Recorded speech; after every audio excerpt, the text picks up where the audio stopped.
नमस्कार मंडळी, आम्ही दोघी जावा या चॅनलमध्ये तुमचं सर्वांचं खूप खूप मनापासून स्वागत आहे। पावसाळ्यात बाहेर फिरायला जायची मजा काही औरच असते आणि कोकणात म्हटलं तर खूपच छान वाटतं। तिकडचं वातावरण, तिकडचा पाऊस खूप बघायला आवडतो आम्हाला। त्यामुळे आम्ही प्रत्येक वर्षी कोकणातच फिरायला जातो आणि आत्तासुद्धा आम्ही नापणे धबधब्याला जाणार आहे। खरं तर जाऊन आलो आम्ही, एडिट करतोय मी नंतर व्हिडिओ।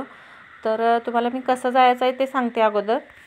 कोल्हापूरच्या जवळून तुम्ही जर जात असाल तर कोल्हापुरातून तर कोल्हापूर, गगनबावडा, उंबरठे, कुसूर करून थेट नापणे फाटा लागतो। तिथूनच जायचं असतं। नापणे फाटा म्हणजे असं वाकडे तिकडे वाट अजिबात नाही। तुम्हाला कोल्हापुरातून असं जायचं असेल तर तुम्ही डायरेक्ट नापणे फाट्यावरती जाऊ शकता। पण आम्ही जरा सकाळी दुसरीकडे फिरायला गेलो होतो, त्यामुळे आमचा मार्ग जरा वेगळा पडला आणि आम्ही कणकवली, तराळा करून मग वैभववाडी करून जो वैभववाडीचा रेल्वे स्टेशन आहे त्या रेल्वे स्टेशनला जो रोड जातो त्या रोडलाच तुम्हाला हे नापणे धबधब्याचा बोर्ड दिसेल, तिथे तुम्ही थांबायचं आणि तिथून आत जायचं। म्हणजे जे वैभववाडीचं रेल्वे स्टेशन आहे तिथेच त्याच रोडला हे नापणे धबधब्याचं पण बोर्ड आहे, तिथून आत जायचं आणि तिथून आत गेल्यानंतर एक 6 ते 7 ते 8 किलोमीटरवरती हा धबधबा आहे। इथे पहा खाली उतरण्यासाठी मस्तपैकी खाली लादी पण घातलेली आहे। खूप छान इथलं वातावरण खूप छान होतं आणि संध्याकाळची वेळ होती। आम्ही सकाळी दुसरीकडे जाऊन आलो होतो आणि संध्याकाळी इथे आलोय। इथे चहासुद्धा आम्हाला मिळाला। इथे आल्या लगेचच चहावाले आले होते, त्याने आम्हाला सगळ्यांना चहा पण पाजला। आम्ही चहा घेतला सगळ्यांनी आणि मग पुढे गेलो। वातावरण इथलं खूपच थंड आहे आणि पाऊस लागत होता, त्यामुळे तर खूपच जास्त थंडी होती। तुम्ही इथे हा धबधबा पाहू शकता। महाराष्ट्रातील पहिलाच हा काचेचा धबधबा आहे, म्हणजे काचेचा पूल बांधलेला आहे या धबधब्यावरती। असा काचेचा पूल अजून तरी कुठेच महाराष्ट्रामध्ये झालेला नाही, हा पहिलाच झालेला आहे वैभववाडीमध्ये। त्यानंतर आम्ही पुढे गेलो, खूप छान वाटलं आम्हाला इथे गेल्यानंतर।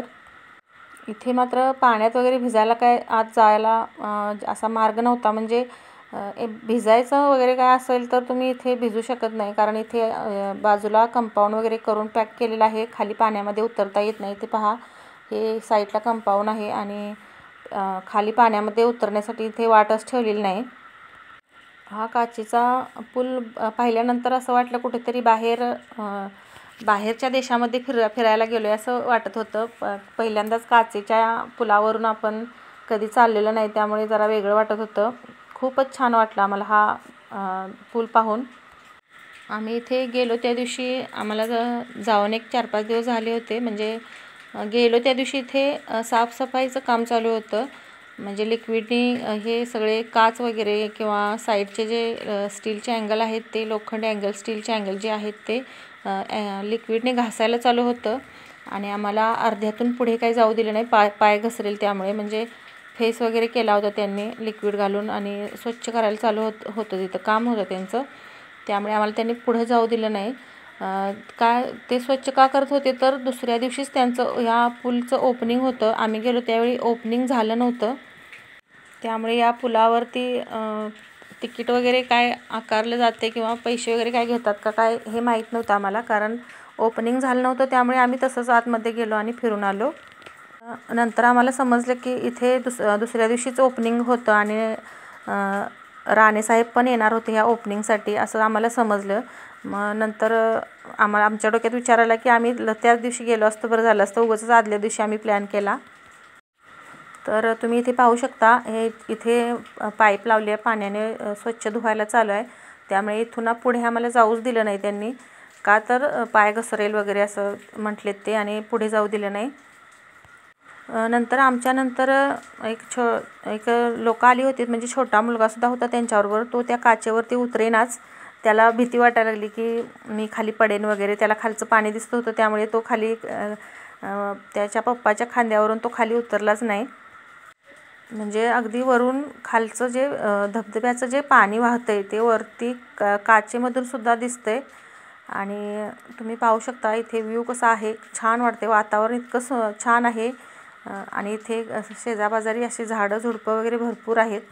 इकडे या बाजूला खाली जायला वाट आहे, पण इथे सुद्धा पॅक केलेलं आहे, तुम्ही पाहू शकता इथे तिकडे पाण्यामध्ये जायला मार्गच ठेवलेला नाही.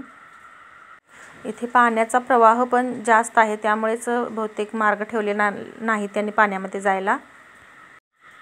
भाऊ फक्त आमचं गेलेले आहेत याच्या या अँगलवरती जे वरून उडी मारून तिकडे गेलेत, पण लगेच आलेत बाहेर आत इकडे.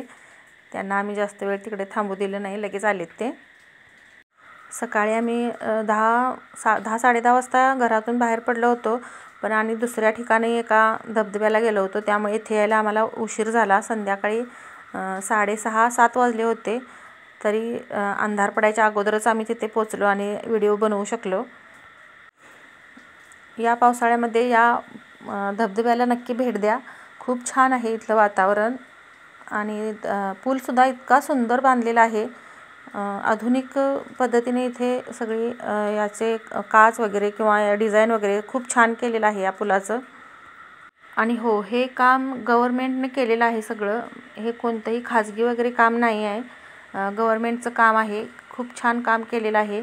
आणि दुसऱ्या दिवशी याचं ओपनिंग होतं, त्यामुळे इथे कर वगैरे याचं तिकीट वगैरे सुद्धा असेल बहुतेक, हे काही माहिती नाही आम्हाला आता चालू झालं आहे का. पण आम्ही ओपनिंगच्या आदल्या दिवशी गेलो आहे, त्यामुळे ते काय आम्ही तसंच गेलो होतो आत. आणि इकडे तुम्ही या वरच्या बाजूने सुद्धा हे पहा किती छान दिसते इथलं धबधब्याचं हे दुसरीकडचं रूप किती छान वाटते पहा. इथे मात्र खाली जायला वाट नाही आहे.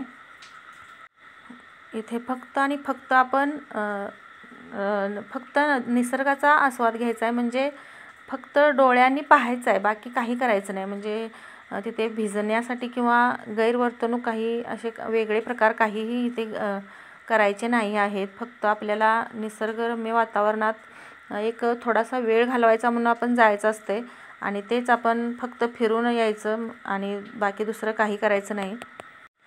तर हा व्हिडिओ तुम्हाला कसा वाटला कमेंटमध्ये सांगा आणि चॅनलवरती नवीन असाल तर चॅनलला सबस्क्राईब करायला विसरू नका. परत भेटूया अशाच एका नवीन व्हिडिओसोबत. तोपर्यंत धन्यवाद.